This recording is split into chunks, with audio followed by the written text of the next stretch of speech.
Bismillahirrahmanirrahim. Assalamualaikum warahmatullahi wabarakatuh. Saya Tommy Kurnia Putra dari Program Studi Pendidikan Matematika Fakultas Ilmu Tarbiyah dan Keguruan Universitas Islam Negeri Raden Fatah Palembang. Dengan NIM 15222100056. Di sini saya akan sedikit menjelaskan mengenai materi matematika yang ada dalam skripsi saya, di mana skripsi saya yang berjudul Pengembangan Media Pembelajaran Berbasis Komputer pada Materi Kesebangunan Bangun Datar. Di sini yang akan saya bahas mengenai konsep, fakta, prinsip, prosedur, peta konsep, dan tujuan dari soal-soal yang ada di skripsi saya. Selanjutnya kita ke slide yang pertama. Nah, sini seperti yang saya katakan tadi, akan sedikit membahas tentang fakta, konsep, prinsip, prosedur dari materi matematika yang ada di skripsi saya. Yang mana di skripsi saya materi matematikanya yaitu kesebangunan bangun datar. Untuk yang pertama untuk fakta. Fakta di sini untuk fakta ada dua fakta. Yang pertama tentang segitiga itu dilambangkan dengan lambang segitiga siku-siku seperti ini. Dan yang kedua sudut dilambangkan dengan sudut lancip seperti itu. Dan kemudian setelah dari fakta kita menuju ke konsep. Di sini terdapat dua konsep. Yang pertama, dua bangun datar dikatakan sebangun jika sudut yang bersesuaian sama besar dan sisi-sisi yang bersesuaian sebanding. Untuk dua segitiga dikatakan sebangun jika sisi-sisi yang bersesuaian sebanding atau sudut-sudut yang bersesuaian sama besar. Kemudian di prinsip di sini terdapat trapesium ABCD dibuat garis EF sejajar dengan AD dan BC seperti yang terdapat di gambar pada trapesium, sehingga berlaku rumus EF sama dengan BC kali AE per AB plus AD kali BE per AB. Yang kedua, terdapat segitiga yang dibuat garis sejajar garis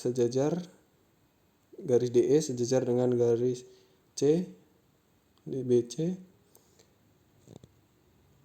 seperti yang pada gambar, sehingga berlaku rumus AE per AD per BD sama dengan AE per CE. Untuk yang kedua, untuk selanjutnya setelah dari prinsip prosedur di materi ini, yang pertama untuk prosedur menentukan panjang sisi dari suatu bangun datar yang sebangun, itu yang pertama kita menuliskan perbandingan sisi-sisi yang bersesuaian. Kemudian kita substitusikan nilai atau ukuran dari bangun datar yang diperoleh dari langkah yang pertama. Tadi kan kita menulis perbandingannya, terus kita substitusikan nilai atau ukuran dari bangun datar tersebut. Nah, untuk langkah selanjutnya yaitu kita memilih perbandingan yang dapat digunakan untuk menentukan panjang sisi yang ditanyakan tersebut. Dan yang keempat tentu untuk menghitung panjang sisi menggunakan konsep menentukan nilai perbandingan senilai dari perbandingan yang dipilih pada langkah ketiga. Jadi di langkah ketiga ini kita tentukan nilainya menggunakan konsep perbandingan senilai. Prosedur selanjutnya yaitu menentukan besar sudut dari suatu kesebangunan segitiga. Untuk langkah yang pertama kita menuliskan besar sudut yang kita ketahui. Dan yang kedua kita menentukan dan menuliskan sudut-sudut yang saling bersesuaian. Setelah kita menentukan dan menuliskan sudut yang bersesuaian, Jika sudut yang ditanyakan belum kita ketahui nilainya, maka kita mencari terlebih dahulu sudut tersebut untuk menentukan besar sudut yang ditanyakan pada soal.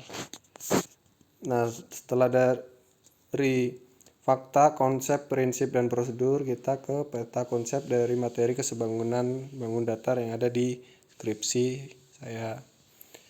Yang mana untuk kesebangunan bangun datar terdapat 3 bagian. Yang pertama syarat kesebangunan bangun datar, yang kedua kesebangunan segitiga, yang ketiga syarat kesebangunan segitiga. Sehingga menghasilkan perbandingan sisi-sisi yang bersesuaian senilai dan 2 pasang sudut yang bersesuaian sama besar. Setelah dari peta konsep, kita lihat dari contoh-contoh yang ada di skripsi saya. Nah, dari berbagai-bagai contoh ini memiliki tujuan masing-masing, tujuan pencapaian masing-masing. Seperti soal nomor 1, soal nomor 2, 4, 7, dan 10. Nah, 5 ini mewakili dari 10 soal yang ada di skripsi saya. Dari tujuan dari dalam soal-soal tersebut diantara lain yang pertama, peserta didik mengidentifikasi, mendeskripsikan, menjelaskan sifat atau karakteristik benda dengan permukaan yang sebangun berdasarkan hasil pengamatan. Dan yang kedua, membuat model atau menggambar dan menentukan bangun-bangun datar yang sebangun dengan berbagai cara dan posisi. Dan yang ketiga, menguji 2 segitiga agar kita bisa tahu segitiga itu sebangun atau tidak. Dan yang terakhir, yang keempat, peserta didik mampu menentukan panjang sisi, besar sudut atau unsur lainnya berkaitan bangun datar yang sebangun dan menyelesaikan permasalahan nyata yang terkait dengan konsep kesebangunan.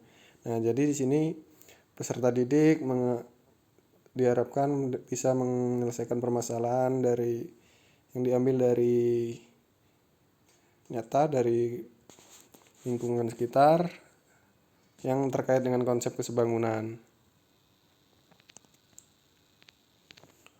Mungkin itu saja yang bisa saya sampaikan dalam materi matematika di skripsi saya. Saya ucapkan terima kasih. Saya akhiri. Wassalamualaikum warahmatullahi wabarakatuh.